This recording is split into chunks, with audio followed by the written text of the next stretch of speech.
আসসালামু আলাইকুম ওয়া রাহমাতুল্লাহি ওয়া বারাকাতুহু। তাহলে বেদাতটা হবে কি? নতুন বানানো জিনিস। এখন কথা হলো নতুন আর পুরাতন চিনবেন কেমনে? যেটা আজকে বানাইছেন এক মাস পরে তো এটা পুরাতন হয়ে যাবে না?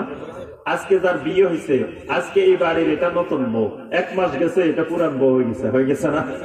এটা তো আর নতুন নাই। তাহলে তো বেদাত তো 1 বছর পরে, 2 বছর পরে, 3 বছর পরে গেলে এটা তো নতুন আর থাকবে না, এটা হয়ে যাবে কি পুরাতন। তখন তো এটা বেদাত থাকবে না। যদি বলি যে নতুন বানাইলেই, যদি বলি যে বেদাত, নতুন তো অল্প কদিনে না থাকে, পরে কি আর নতুন থাকেন? তাহলে নতুন আর পুরানের একটা সীমানা জানতে হবে যে কোন পর্যন্ত হলে এটা নতুন, কোন পর্যন্ত পরে গেলে এটা পুরাতন। আল্লাহ রাসূল সাল্লাল্লাহু আলাইহি ওয়াসাল্লাম বলেছেন, আমার উম্মতকে কোনো কিছু বক্রতার মধ্যে, অস্পষ্টতার মধ্যে আমি রেখে যাচ্ছি না। আমার উম্মতকে এক স্পষ্ট শুভ্র দিনের উপরে রেখে যাচ্ছি। সুবহানাল্লাহ। লাইলুহা কানাহারিহা, এটা রাত দিনের মতো আমার উম্মতকে যেই দিন আমি দিয়ে যাচ্ছি। সুবহানাল্লাহ। আল্লাহ রাসূল সাল্লাল্লাহু আলাইহি ওয়াসাল্লামের একটি লম্বা হাদিস আছে, ইরবাদ ইবনে সারিয়া রাদিয়াল্লাহু তাআলা আনহু থেকে বর্ণিত হাদিস। এই হাদিসের মধ্যে সাহাবায়ে কেরাম নবী সাল্লাল্লাহু আলাইহি ওয়াসাল্লামকে বলতেছিলেন, আপনার আজকের ওয়াজটা মনে হচ্ছে বিদায় ওয়াজ, আমাদেরকে একটু ওসিয়ত করেন, একটু উপদেশ দেন। নবী সাল্লাল্লাহু আলাইহি ওয়াসাল্লাম অনেকগুলো উপদেশ দিলেন। দেওয়ার পরে নবী সাল্লাল্লাহু আলাইহি ওয়াসাল্লাম বললেন, ফা ইন্নাহু মান ইয়াইশ মিনকুম বাদি ফাসায়ারা ইখতিলাফান কাসীরা, আমার পরে যারা দুনিয়াতে বসবাস করবা তোমরা দেখবা অনেক ইখতিলাফ, অনেক ইখতিলাফ, অনেক ইখতিলাফ। ওই ইখতিলাফের যুগে তোমাদের কর্তব্য হলো ফা আলাইকুম বিসুন্নতি ওয়া সুন্নাতিল খুলাফাইর রাশিদিন আল মাহদিয়্যিন, তোমাদের উপরে কর্তব্য হলো তোমরা আমি নবীর সুন্নাত এবং আমার হেদায়েতপ্রাপ্ত খুলাফায়ে রাশিদিনের সুন্নাতকে আগলাই ধরবা। খালি দললে হবে না, আব্দু আলাইহা বিন নওয়াজিজ, এটাকে মাড়ির দাঁত দিয়ে ধরতে হবে, সামনের দাঁত দিয়ে ধরলে হবে না, হাত দিয়ে ধরলে হবে না। হাত দিয়ে ধরলে তোমার থেকে সুন্নত টেনে নিয়ে যেতে পারে, দাঁত সামনের দাঁত দিয়ে ধরলে এমন ভাবে টান মারবে তোমার দাঁত ভেঙে সুন্নত চলে যাবে। কিন্তু মাড়ির দাঁত দিয়ে ধরলে যত টানা টানুক তোমার থেকে কেউ সুন্নত ছিনিয়ে নিতে পারবে না। সুবহানাল্লাহ। এখানে নবী সাল্লাল্লাহু আলাইহি ওয়াসাল্লাম সূত্রটা বলে দিয়েছেন, ফা আলাইকুম বিসুন্নতি ওয়া সুন্নাতিল খুলাফাইর রাশিদিন আল মাহদিয়্যিন, তোমাদের উপরে কর্তব্য হলো আমার সুন্নাত আর খুলাফায়ে রাশিদিনের সুন্নাত। তো নবী সাল্লাল্লাহু আলাইহি ওয়াসাল্লামের নবুয়ত কাল কত বছর? 23 বছর। খুলাফায়ে রাশিদিনেরা ছিলেন কত বছর? 30 বছর। তাহলে 30 বছর আর 23 বছর কয় বছর হয়েছে? 53 বছর। এই 53 বছর হলো সুন্নতের যুগ। এই 53 বছরের ভিতরে যত আকীদা, এই আকীদা গুলো সুন্নতি আকীদা, আহলুস সুন্নাতের আকীদা, আহলে সুন্নাহ ওয়াল জামাতের আকীদা। এই 53 বছরের পরে নতুন নতুন যত আকীদা বানানো হয়েছে এগুলো সবগুলোর নাম বেদাতি আকীদা। এই 53 বছরের ভিতরে যে ইবাদত গুলো ছিল, এই ইবাদত গুলো, এই আমল গুলো কিয়ামত পর্যন্ত সুন্নাত আমল, সুন্নাত ইবাদত। এই 53 বছরের পরে 100 হিজরিতে, 200 হিজরিতে, 300 হিজরিতে, 400 হিজরিতে, এই 1400 হিজরিতে, 1600, 1700, 2000, 3000 হিজরিতে যা বানানো হবে ওই সবগুলোর নাম বেদাত। ওই 53 বছরের ভিতরে ইবাদত সব নির্দিষ্ট হয়ে গেছে। এখন নবী সাল্লাল্লাহু আলাইহি ওয়াসাল্লামের সাথে খোলাফায়ে রাশিদিনকে আনলেন কেন? অনেকগুলো বিষয় শরীয়তের এমন ছিল যে বিষয়গুলো নবী সাল্লাল্লাহু আলাইহি ওয়াসাল্লাম জীবিত অবস্থায় প্রয়োজন হয় নাই। নবী সাল্লাল্লাহু আলাইহি ওয়াসাল্লামের ওফাতের পরে শরীয়তের অনেক বিধান প্রয়োজন হয়েছে, যেগুলো আগে বাস্তবায়ন হয় নাই, সাহাবায়ে কেরাম পরবর্তীতে বাস্তবায়ন করছেন। তাহলে এই 53 বছরের ভিতরে যা ছিল সেগুলো পুরাতন, এরপরে যেগুলো বানানো হবে এগুলোর নাম নতুন। আচ্ছা, 1 নম্বর বিষয় পাইলাম, বেদাত হবে কি? নতুন। পুরাতন হইলে সেগুলো বেদাত হবে না। এখন আপনাকে একজন আসি বলতে পারে যে ভাই তুমি বলতেছো নতুন হইলে বেদাত, তো পুরাতন হইলে বেদাত না। তো নবী সাল্লাল্লাহু আলাইহি ওয়াসাল্লামের যুগে তো এই মাইকও ছিল না, এটাও তো নতুন, নতুন না? তারপরে নবী সাল্লাল্লাহু আলাইহি ওয়াসাল্লামের যুগে এরকম এই লাইট ছিল না। নবী সাল্লাল্লাহু আলাইহি ওয়াসাল্লামের যুগে মসজিদে আমরা টাইলস লাগাই ছিল না, এসি ছিল না, ফ্যান ছিল না, বিমানে করে হজে যায় এগুলো ছিল না। তারপরে নবী সাল্লাল্লাহু আলাইহি ওয়াসাল্লামের যুগে যে কোরআনে কারীম ছিল এটার মধ্যে জের, জবর, পেশ, নোক্তা এগুলো ছিল না। বুখারী শরীফ ছিল না, মুসলিম শরীফ ছিল না, তিরমিজি শরীফ ছিল না। তারপরে নবী সাল্লাল্লাহু আলাইহি ওয়াসাল্লামের যুগে আমরা এখন যে সমস্ত মাধ্যম, যে সমস্ত মিডিয়া, যত কিছু দেখি এইসব কিছু ছিল না। আমরা যে মানুষগুলো এখানে আছি আমরাও তো ছিলাম না ৫৩ বছর, ছিলাম নাকি? তাহলে তো সবে বেদাত, সুন্নাত আর কই পাবেন? এরকম মনে হতে পারে না? এই জন্য বেদাতের ব্যাপারে দ্বিতীয় জিনিস খেয়াল রাখতে হবে যে বেদাত হয় দ্বীনের ভিতরে, ইবাদতের ভিতরে। দ্বীনের জন্য বেদাত হয় না, ইবাদতের জন্য বেদাত হয় না। দ্বীনের উপকরণ, ইবাদতের উপকরণের মধ্যে বেদাত হয় না। বেদাত কিসের মধ্যে? দ্বীনের ভিতরে, দ্বীনের মধ্যে, ইবাদতের মধ্যে। এই জন্য নবী সাল্লাল্লাহু আলাইহি ওয়াসাল্লাম বলেছেন, মান আহাদাসা ফি আমরিনা হাযা, ফি আমরিনা মানে ফি ইবাদাতিনা, ফি আকাইদিনা, ফি আমালিনা। অর্থাৎ আমাদের ইবাদতের ভিতরে, আমাদের আকীদার ভিতরে, আমাদের আমলের ভিতরে বাড়ানো যাবে না, কমানো যাবে না, নতুন বানানো যাবে না। কিন্তু ইবাদতের জন্য যদি হয় সেটার সাথে বেদাতের সম্পর্ক নাই। হজে যাচ্ছি, হজে যাওয়ার পরে তাওয়াফ হলো ইবাদত, আরাফার ময়দানে হাজির হওয়া ইবাদত, জামারা পাথর মারা ইবাদত, মিনায় যাওয়া ইবাদত, এগুলো হলো ইবাদত। কিন্তু আমি কোন মাধ্যমে যাব এটা ইবাদত না, এটা ইবাদতের উপকরণ। ইবাদতের জন্য বিমানে যাওয়া ইবাদত না, বিমানে যাওয়াটা ইবাদতের একটা উপকরণ, হজের জন্য যাওয়ার একটা মাধ্যম। এটা কিয়ামত পর্যন্ত আরো অনেক প্রযুক্তি আসতে পারে, আল্লাহ পাক দিতে পারেন, সেগুলোর মাধ্যমে যাওয়া যাবে। এটার সাথে সুন্নাত বেদাতের কোনো সম্পর্ক নেই। মসজিদের ভিতরে এসি, ফ্যান, টাইলস যা আসছে কিয়ামত পর্যন্ত আরো উন্নত প্রযুক্তি আসতে পারে। এগুলো ইবাদত না, এগুলো ইবাদতের উপকরণ, এগুলো নামাজের জন্য, ইবাদতের জন্য। এজন্য মসজিদে এসি হয়েছে, আগে এসি ছিল না। একজন যদি বলে ভাই শোনো, আগে কাঁচা মসজিদে নামাজ পড়তো, জুমার নামাজ 2 রাকাত, এখন এসি হয়েছে, এখন আর 2 রাকাত পড়লে হবে না, এখন জুমার নামাজ 4 রাকাত পড়া যাবে। কাঁচা মসজিদেও 2 রাকাত পড়বো, আর এসি মসজিদেও 2 রাকাত পড়বে কেমনে হয়? এসি মসজিদ হয়েছে, নামাজ বাড়ি যাওয়ার কথা না? কি আরামের মসজিদ, নামাজ বাড়বে না? অর্থাৎ কিয়ামত পর্যন্ত জুমার নামাজ ওই 2 রাকাতেই থাকবে, ওইটার মধ্যে বাড়াইলে বেদাত হবে। কিন্তু ওই জুমার নামাজের জন্য, ইবাদতের জন্য, সালাতের জন্য যে উপকরণ গুলো, মাধ্যম গুলো, এগুলো যত উন্নত উন্নত প্রযুক্তি আসবে, সব গ্রহণ করার মধ্যে কোন সুন্নাত বেদাতের সম্পর্ক নাই। এই জন্য মনে রাখতে হবে যে 2 নম্বর বিষয়, বেদাত চিনতে হলে এই সূত্র জানা না থাকলে আপনি কোন জানেন সবে তো নতুন, তো সুন্নাত পাবো কই, সবে তো বেদাত, তখন সে আর বেদাত বুঝবে না। এবং আপনাকে যিনি আহলুল বেদাত, যিনি বেদাতের চাষাবাদ করেন, বেদাতের প্রজনন করেন, যিনি বেদাতের প্রচার প্রসার করেন, উনি আপনাকে বুঝে ভাই মিয়া নতুন হলে অসুবিধা কি, তো এইগুলো সবই তো নতুন। এবার তো আপনি আর বেদাত বুঝবেন না, আসলে তো ঠিক কথা, সবই তো নতুন। আচ্ছা, 3 নম্বর কথা, আপনি যখন কোন জিনিসকে বলবেন যে ভাই এটা 100 হিজরিতে হয়েছে, এটা বেদাত, বা এটা 500 হিজরিতে আবিষ্কার হয়েছে, এটা বেদাত, বা এটা 1400 হিজরিতে তৈরি হয়েছে ইবাদতের নামে, এটা বেদাত, তখন বলবো যে এই মিয়া তুমি এটা যে বেদাত কোন কিতাবে পাইছো, কোন হাদিসে পাইছো দেখাও। এখন এটা তো কিতাবেও নাই, হাদিসেও নাই। কারণ হাদিসে যদি থাকতো এটা তো আর বেদাত থাকতো না, এটা সুন্নাত হয়ে যেত। এটা হাদিসে নাই বলেই তো বেদাত, এটা কিতাবে নাই বলেই তো এটার নাম বেদাত। এখন অনেকে বেদাত না বোঝার কারণে আপনাকে বলবেন যে এই যে এটা বেদাত বলছো, তো দলিল নিয়ে আসো, কোথায় পাইছো, কোন কিতাবে পাইছো, কোন হাদিসে পাইছো এটা বেদাত। এটা যে করা যাবে না, আল্লাহ রাসূল কোন হাদিসে বলছেন, নিয়ে আসো। এই জন্য বেদাতের ব্যাপারে 3 নম্বর বিষয় মনে রাখতে হবে, মিম্মা লা আসলা লাহু ফিশ শারঈ, শরীয়তে বেদাতের কোনো দলিল থাকে না। শরীয়তের কি বেদাতের কোনো দলিল থাকবে না। দলিল থাকলে বেদাত থাকে না, দলিল থাকলে ওটা সুন্নাত হয়ে যায়।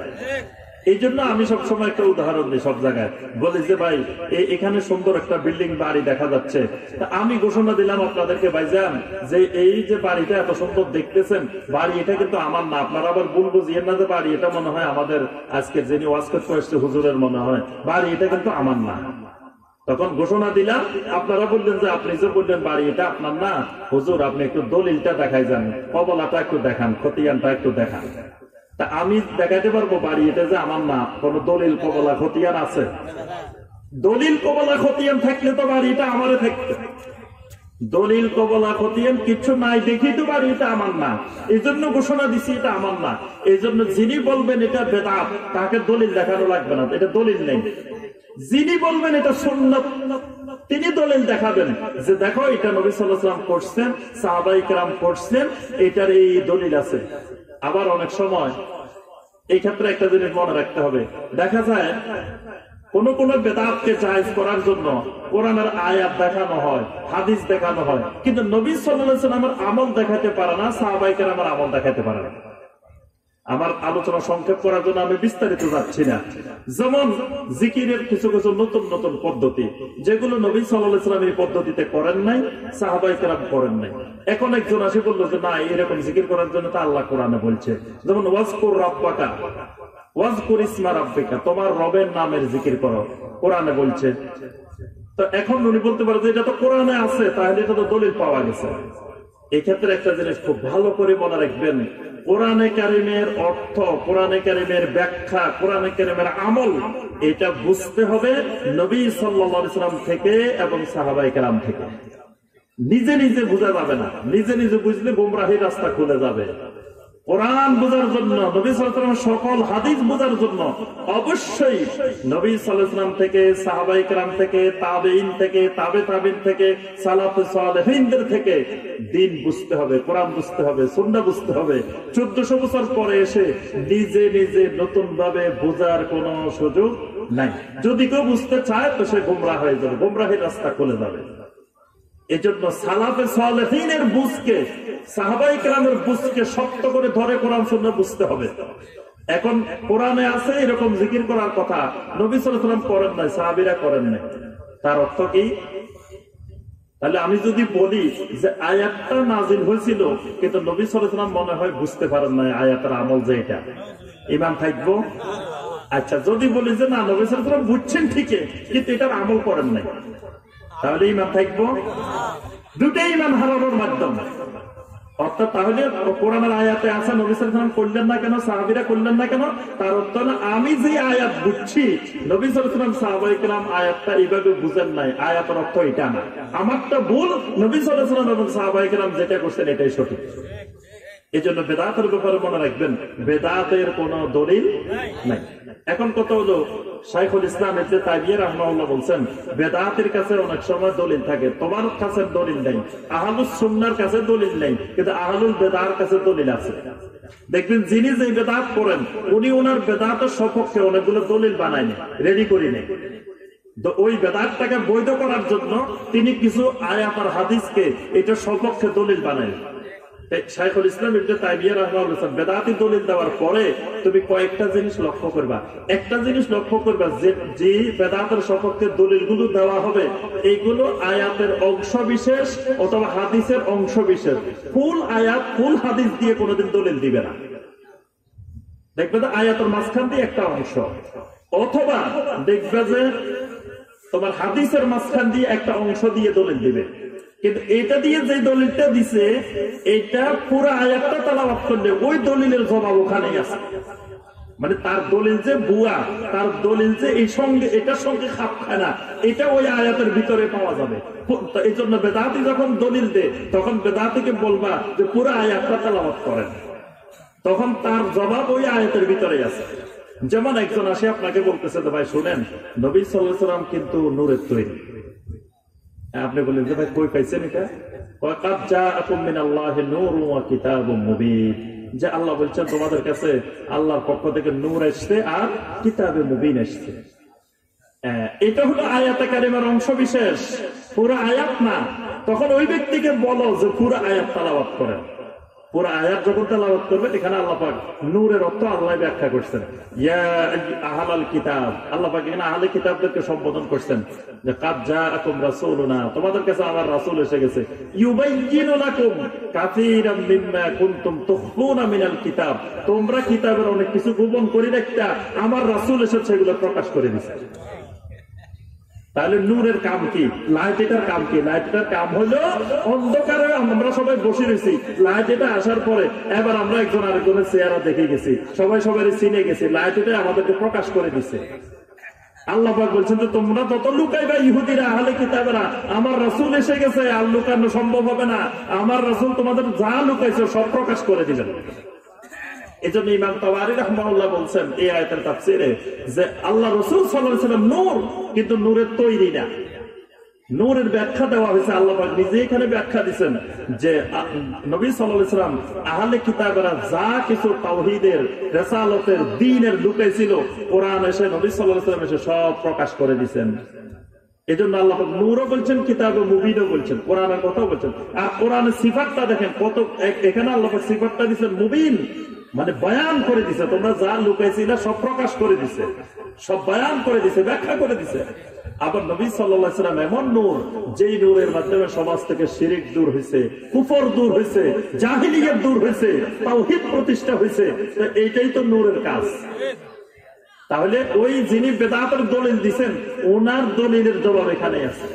এরকম প্রত্যেকটা দলিলের দেখবেন যে আলোচনা করলে, ওই আয়াত পুরা তেলাওয়াত করলে, হাদিস পুরাটা পড়লে, ওই যিনি খাপ খাওয়াইতে চাইছেন একটা দলিলকে এনে, মানে বেদাতের অভ্যাস হলো তিনি একটা দলিল অন্য প্রসঙ্গে নাজিল হয়েছে, অন্য প্রসঙ্গে হাদিসটা উনি টানি আনি এখানে লাগাই বুঝাইতে চায় যে এটার দলিল।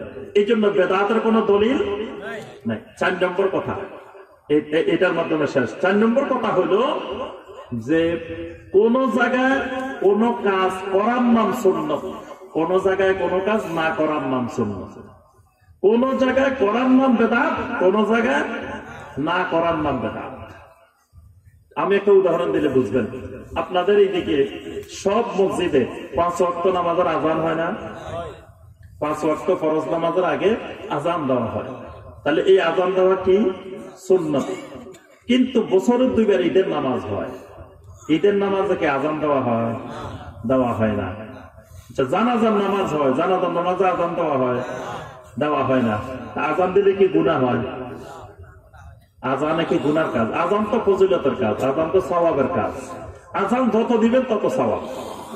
আল্লাহ রাসূল সাল্লাল্লাহু আলাইহি ওয়াসাল্লাম এক সাহাবীকে বলছেন, ও সাহাবী, তুমি তো যে জঙ্গল, পাহাড়, পর্বত এগুলো খুব পছন্দ করো, তুমি এগুলোর ভিতরে গিয়ে ছাগল চড়াও, তুমি এগুলোর ভিতরে থাকো, তুমি ওখানে যখন যাইবা তখন ফাকাত আযানতা লিস-সালাহ, তুমি জোরে জোরে সালাতের আজান দিও, কারণ যতদূর পর্যন্ত তোমার আজান গাছপালা পশু পাখি যতজন শুনবে, কিয়ামতের দিন শাহিদ আলাহু ইয়াউমাল কিয়ামা, তোমার জন্য কিয়ামতের দিন সাক্ষী হয়ে যাবে। সুবহানাল্লাহ।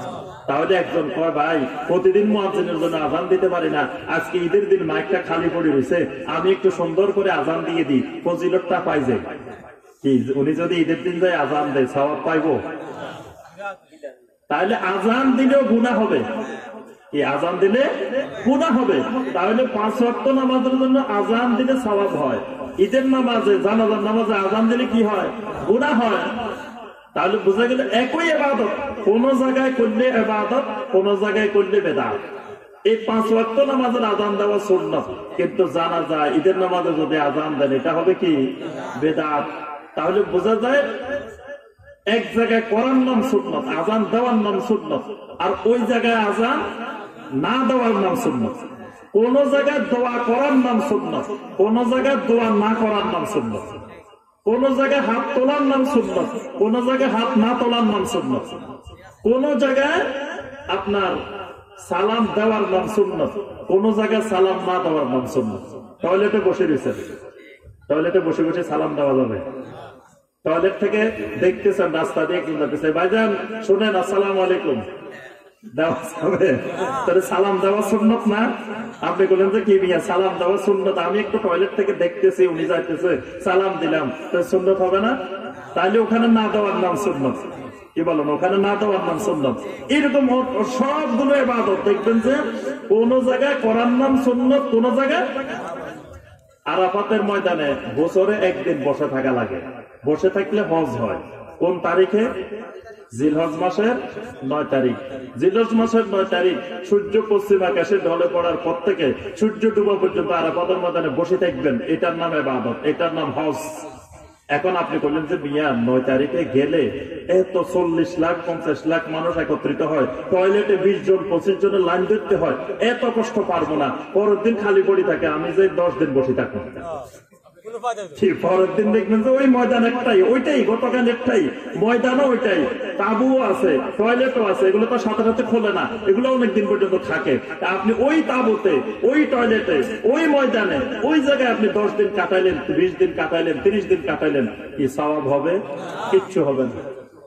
অর্থাৎ কোন সময় নবী সাল্লাল্লাহু আলাইহি ওয়াসাল্লাম যে সময় ঠিক করে দিয়েছেন, যে স্থান ঠিক করে দিয়েছেন, তারপরে যে কারণ ঠিক করে দিয়েছেন, যে প্রকরণ ঠিক করে দিয়েছেন, যে পদ্ধতি ঠিক করে দিয়েছেন, ওই পদ্ধতিতে ওই জায়গায় ওই সময়ে ইবাদতটা করার নাম সুন্নাত। এর থেকে ব্যতিক্রম হলে সেটার নাম। ফজরের নামাজ কয় রাকাত পড়ি আমরা? জি, 2 রাকাত সুন্নাত পড়ি, 2 রাকাত ফরজ পড়ি। আচ্ছা, 2 রাকাত পড়ি একা একা, সুন্নাত 2 রাকাত পড়ি কি একা একা, আর ফরজ 2 রাকাত পড়ি জামাতে। এখন আমি বললাম যে ভাই শুনেন, আজকে আমি আপনাদের এলাকায় মেহমান আসছি, আপনারা প্রতিদিন সুন্নাত 2 রাকাত একা একা পড়েন, ফরজ 2 রাকাত জামাতে পড়েন। আজকে এক কাজ করেন, ওই 2 রাকাত আর কেউ একা একা পড়িয়েন না, জামাতে পড়তে তো সওয়াব বেশি। আজকে আমার সাথে সবাই জামাতে পড়েন, 4 রাকাত আমরা জামাতে পড়ি। কি পড়া যাবে? জামাতে নামাজ পড়তে 27 গুণ বেশি সওয়াব না? তাহলে সুন্নাত 2 রাকাত যদি জামাতে পড়ি, 27 গুণ বেশি পাওয়া যাবে না? পাওয়া যাবে না। অর্থাৎ ওই 2 রাকাতকে একা একা পড়ার নাম সুন্নাত, আর ফরজ 2 রাকাতকে জামাতে পড়ার নাম সুন্নাত। কিন্তু ওই 2 রাকাতের ফরজ ছেড়ে দেওয়া, জামাত ছেড়ে দেওয়া, ওইটা বেদাত। এই 2 রাকাত জামাতে পড়া বেদাত। এই জন্য সুন্নাত বেদাতের ক্ষেত্রে এই নিয়মটা মনে রাখবেন, যেই ইবাদত যেখানে যেভাবে, যেই পদ্ধতিতে, যেই সময়ে, যেই স্থানে করা লাগে, ওই স্থানে করার নাম সুন্নাত। এর ব্যতিক্রম হলে সেটার নাম বেদাত। এই জন্য আমার ভাইরা এবং বোনেরা, তো আজকে আমরা এই পর্যন্তই।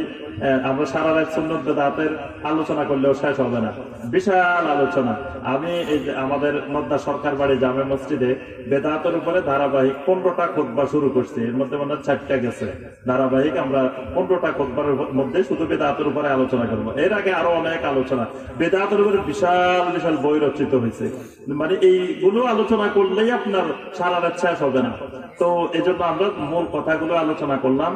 তো আমার ভাইয়েরা এবং বোনেরা, আমরা সবাই চেষ্টা করব, আমাদের সবার গন্তব্যস্থল একটা, আমরা সবাই জান্নাতে যেতে চাই, সবাই জান্নাতের অধিবাসী হতে চাই। আমাদের ভিতরে ভ্রাতৃত্বের বন্ধন থাকবে মজবুত। ভ্রাতৃত্বের বন্ধনে কেউ যেন আমাদের ভিতরে ফাটল ধরাইতে না পারে। আমরা ভ্রাতৃত্বের বন্ধনে অটুট থাকবো। আমরা সবাই মুসলিম, আমরা সবাই মুমিন, আমরা সবাই ভাই ভাই। মুসলিমদের মধ্যে ভ্রাতৃত্বের বন্ধনটা থাকবে সবচেয়ে কঠিন। আচ্ছা, নামাজি আর বেনামাজি ভাই ভাই না নামাজি নামাজি ভাই ভাই? জি, নামাজি নামাজি হলো ভাই ভাই। যারা নামাজ পড়ে না তারা কোন মাযহাবের অনুসারী বলেন তো দেখি? যারা 5 ওয়াক্ত নামাজ পড়েন না তারা কি হানাফি না শাফি না মালিকি না হাম্বলি? কোন মাযহাবের অনুসারী? তারা লা মাযহাবী, তাদের কোনো মাযহাবে নেই। তারা হানাফি হলেও নামাজ পড়া লাগবে। হানাফি মাযহাবে বলা হয় নাই যে নামাজ না পড়লে জান্নাতে চলে যাবে, নামাজ না পড়লে অসুবিধা নাই। হানাফি মাযহাবে বলছে, শাফি মাযহাবে, মালিকি মাযহাবে, হাম্বলি মাযহাবে, কোন মাযহাবে নামাজ ছাড়ার কোনো অবকাশ নাই। এমনকি মৃত্যুর পূর্ব মুহূর্তেও আপনার মালাকুল মাউত এসে গেছে, তখনও হুঁশ আছে, তখনও সালাত কায়েম করা লাগবে। তাহলে যিনি নামাজে পড়েন না উনি কোনো মাযহাবে মানেন না, উনি কোনো মাযহাবের তোয়াক্কা করে না। তাহলে বাংলাদেশে মাযহাবের সংখ্যা বেশি না লা মাযহাবের সংখ্যা বেশি? 95% মানুষ লা মাযহাবী বাংলাদেশে, কোনো মাযহাবে মানে না। হানাফিও না, শাফিও না, মালিকিও না, হাম্বলিও না। তাহলে যারা নামাজ পড়েন, যারা নামাজি, তারা আলহামদুলিল্লাহ তাদের এই আমলগুলো 4 মাযহাবের যে কোনো এক মাযহাবে আছে কি নাই? কথা কয় না। যিনি আমিন সশব্দে বলেন উনার এটা কোনো মাযহাবে আছে কিনা? যিনি নিঃশব্দে বলেন এটা আছে কিনা? দুইটাই আছে মাযহাবে। হাত যিনি বুকে বাঁধেন উনারটাও মাযহাবে আছে, যিনি নাভির নিচে বাঁধেন উনারটাও মাযহাবে আছে, যিনি রাতলিয়ে দেন করেন তারটাও মাযহাবের ভিতরে, 4 মাযহাবের ভিতরে আছে, যিনি করেন না তারটাও 4 মাযহাবের ভিতরে আছে। কিন্তু যিনি নামাজ পড়েন না উনারটা কোনো মাযহাবেই নেই। এই জন্য আল্লাহর ঘরে বাইতুল্লাহর দৃশ্য, মদিনা মসজিদে নববীর দৃশ্য, আল্লাহু আকবার, কত সুন্দর। যে ইমাম সাহেব পড়তেছেন সালাত, মুসল্লিরা পড়তেছেন, মুসল্লিদের মধ্যে, ইমামের মধ্যে, সবার মধ্যে, লক্ষ লক্ষ মানুষের মধ্যে দেখবেন কিছু একতলাফি মাসাইল আছে। মাসালাগত একতলাফের কারণে, ইজতিহাদের একতলাফের কারণে এক একজন এক একভাবে সালাত আদায় করতেছে, কিন্তু কারোর সাথে কারোর ঝগড়া নাই, মারামারি নাই, গালাগালি নাই, কারো ব্যাপারে কিছু নাই, সবাই ভাই ভাই হিসেবে নামাজ পড়তেছে। এই জন্য আমার ভাইরা, মক্কা মুকাররমার এই দৃশ্য, মদিনা মুনাওয়ারার এই দৃশ্য আমরা কি শিক্ষা গ্রহণ করতে পারি না? আমাদের মসজিদ গুলো হবে এরকম সুন্দর দৃশ্য, যে যিনি জোরে আমিন বলছেন, সশব্দে আমিন বলছেন, তিনিও আমার ভাই। যিনি আমিন নিঃশব্দে বলছেন, তিনিও আমার ভাই। যিনি সশব্দে বলছেন, তিনিও সুন্নত পালনের জন্য সশব্দে বলছেন। যিনি নিঃশব্দে বলছেন, তিনিও সুন্নত পালনের জন্য নিঃশব্দে বলছেন। যিনি হাত বুকে বাঁধছেন, তিনিও সুন্নতের জন্য, সুন্নত পালনের জন্য বুকে বাঁধছেন। যিনি নাভির নিচে বাঁধছেন, উনিও সুন্নত পালনের উদ্দেশ্যেই, সুন্নত পালনের জন্যই নাভির নিচে বাঁধছেন। তাহলে সবার উদ্দেশ্য সুন্নত অনুসরণ করা। হয়তো এটা এই 1400 বছর ধরে এই ইখতিলাফ করে চলে আসতেছে। এটা এই ইখতিলাফের মধ্যে ইসলামের অনেক সৌন্দর্য নিহিত আছে। ইসলাম যে একটা জীবন্ত দিন, এটার প্রমাণ হবে এই ইখতিলাফগুলো। এবং এই ইখতিলাফগুলো নবী সাল্লাল্লাহু আলাইহি ওয়াসাল্লাম চাইলে সমাধান করে দিয়ে যেতে পারতেন, একটাই নির্ধারণ করে দিয়ে যেতে পারতেন। যেমন ফজরের নামাজ, ফরজ নামাজ 2 রাকাত হবে না 4 রাকাত হবে, কোনো ইখতিলাফ নাই। যোহরের 4 রাকাত ফরজ, আসরের 4 রাকাত ফরজ, মাগরিবের 3 রাকাত ফরজ, এশার 4 রাকাত ফরজ, কোনো ইখতিলাফ আছে? নাই। কারণ এগুলোর উপরে জান্নাত জাহান্নাম নির্ভর করে। এই জন্য এগুলো নবী সাল্লাল্লাহু আলাইহি ওয়াসাল্লাম কঠিন ভাবে ঠিক করে দিয়ে গেছেন। আর যেগুলোর উপরে জান্নাত জাহান্নাম নির্ভর করে না, এগুলো আল্লাহ পাক কাউকে প্রশ্ন করবেন না। এই মিয়া, তুমি যে নামাজ পড়ছো, তোমার হাতটা কোথায় বাঁধছো, এটা কাউকে প্রশ্ন করবে আল্লাহ পাক? প্রশ্ন করবে না। নামাজ পড়ছো কিনা ওইটা প্রশ্ন করা হবে। এই জন্য আমার ভাইরা, এইসব বিষয় নিয়ে আমরা যেন সমাজে কোনো জায়গায় কোনো ধরনের ঝগড়া ফাসাদ, তারপরে এক মুসলিম আরেক মুসলিমের সাথে সম্পর্ক বিনষ্ট করার মতো এই জাতীয় কোনো কার্যক্রম না করি। আমরা সবাই সুন্দর মতে যার যার মতো আমল করব, নামাজ আদায় করব, 5 ওয়াক্ত সালাত আদায় করব। বরং মসজিদের ইমাম সাহেবের নেতৃত্বে আমরা যারা নামাজি আছি, তারা সবাই মিলে, যে বাকি ভাইগুলো মসজিদে আসে না, এই 95% মুসলিমকে কিভাবে মসজিদমুখী করা যায়, কিভাবে নামাজি বানানো যায়, এই কাজটা করবো আমরা। আল্লাহর ওয়াস্তে আমরা প্রত্যেক বিভেদ ভুলে গিয়ে ইমাম সাহেবের নেতৃত্বে প্রত্যেক মসজিদে আমরা যারা মুসল্লি আছি, তারা সবাই শপথ করব যে ইমাম সাহেব, আজকে থেকে আপনার নেতৃত্বে এই সমাজের যে ভাইগুলো 5 ওয়াক্ত নামাজ পড়ে না, তারা কিভাবে নামাজি হবে, আসেন আমরা সবাই তাদের বাড়িতে যাই, তাদের ঘরে ঘরে যাই, তাদেরকে 5 ওয়াক্ত নামাজি বানানোর চেষ্টা করি। এখন সে যদি ওই বেনামাজি যদি দেখে যে মসজিদের ভিতরে এরাই ঝগড়া করতেছে, আল্লাহ বাঁচাইছে, মসজিদে যাই নাই, আমি অনেক নিরাপদে আছি, মসজিদে গেলে তো এরাই মারামারি করে, ঝগড়াঝাটি করে, যাই নাই তো অনেক ভালোই আছি। দেখেন, শয়তান এইভাবে কৌশলে ওই মানুষগুলোকে হয়তো দূরে রাখবে। এই জন্য আমার ভাইয়েরা, এইসব বিষয় নিয়ে কোনো ঝগড়া ঝাঁটি, তর্ক বিতর্ক কোথাও করবেন না। যিনি যেভাবে পড়তেছেন ওনাকে ওইভাবে পড়তে দেন। কারণ এগুলো 4 মাযহাবের মধ্যেই আছে। 4 মাযহাবকে আমরা বলতেছি হক মাযহাব। তো 4 মাযহাবের আমল যদি করে, তাহলে সে হকের মধ্যেই আছে, সে হাদিসের বাহিরে যায় নাই। হয়তো আমাদের মাযহাবে নাই। আমাদের মাযহাব অনুযায়ী যদি সারা দুনিয়ার মানুষকে বাধ্য করি, তো পৃথিবীতে আর মাযহাবে হতো না, একটাই তো থাকতো। যদি এক মাযহাব মানে বাধ্যতামূলক হতো, তাহলে হানাফি মাযহাব তো সবার আগে হয়েছে। এরপরে তো কিয়ামত পর্যন্ত আর মাযহাব হওয়ার কথা না। কিন্তু এরপরেও তো আরো কতগুলো মাযহাব হয়েছে। অর্থাৎ পৃথিবীতে এক মানুষের অর্ডারে, এক মানুষের নেতৃত্বে সব চলবে, এটা আল্লাহ পাক বাধ্যতামূলক করেন নাই। এটা ইখতিলাফ ছিল, আছে, কিয়ামত পর্যন্ত থাকবে। পৃথিবীতে কেউ চাইলে এক করে দিতে পারবে না। এখন পৃথিবীতে এরকম কোন আলেম নাই যিনি বলবেন আর পৃথিবীর সবাই এক হয়ে যাবে। যিনি বলবেন যে ভাই কালকে থেকে সবাই এইভাবে নামাজ পড়বেন, আর পৃথিবীর সব শুনে ফেলবে, এইরকম আলেম পৃথিবীতে নাই যে তার কথা সবাই শুনবে, পৃথিবীর সব মানুষ শুনবে। সুতরাং ইখতিলাফ 1400 বছর ছিল, এখনো আছে, কিয়ামত পর্যন্ত থাকবে। এই ইখতিলাফ গুলো মেনে নিয়ে আমাদেরকে সমাজে চলতে হবে, ভ্রাতৃত্বের বন্ধন অটুট রাখতে হবে। এগুলোর কারণে যেন কারো ভ্রাতৃত্বের বন্ধন অটুট ছিন্ন না হয়, যেন সমাজের ভ্রাতৃত্বের বন্ধন আরো মজবুত হয়। এগুলো ঐক্যের মাধ্যম। যে আমরা 4 মাযহাব হক বলতেছি, এক মাযহাবের বাইরে আমল দেখি নাই, এখন আল্লাহ সুযোগ করে দিছে যে 4 মাযহাবের আমল চলতেছে, সব হাদিসের আমল চলতেছে। কিছু হাদিস তো বাকি থাকতো, যদি ধরেন আমরা বাংলাদেশের সবাই এক মাযহাব অনুযায়ী আমল করতেছি, তো বাকি 3 মাযহাবের যে হাদিসগুলো, এই হাদিসগুলো তো আমলে হতো না, এগুলো পড়ে থাকতো, খালি হাদিসের কিতাবের মধ্যে থাকতো যে গাই গরুর, ওই গোয়ালের গরু কোথায় আছে, বা কলমে আছে, ইয়াতে নাই। তো এরকম শুধু কিতাবে পড়ে থাকতো, আমলে থাকতো না। আল্লাহ পাক হয়তো এটা ব্যবস্থা করে দিচ্ছেন যে সব হাদিসগুলোর আমল চলতেছে বাংলাদেশে। কি বলেন? এটা আল্লাহর একটা রহমত। সুতরাং এটাকে নিয়ে আমরা যেন বেশি কেউ বাড়াবাড়ি না করি, বরং আমাদের সমাজে আমাদের যুব সমাজ নষ্ট হয়ে যাচ্ছে মাদকাসক্ত হয়ে।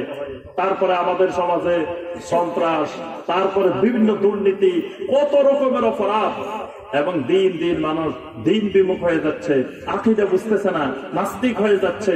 অসংখ্য ধরনের সমস্যা আছে। সেই সমস্যাগুলোর দিকে আমরা লক্ষ্য করার চেষ্টা করি, তাকানোর চেষ্টা করি।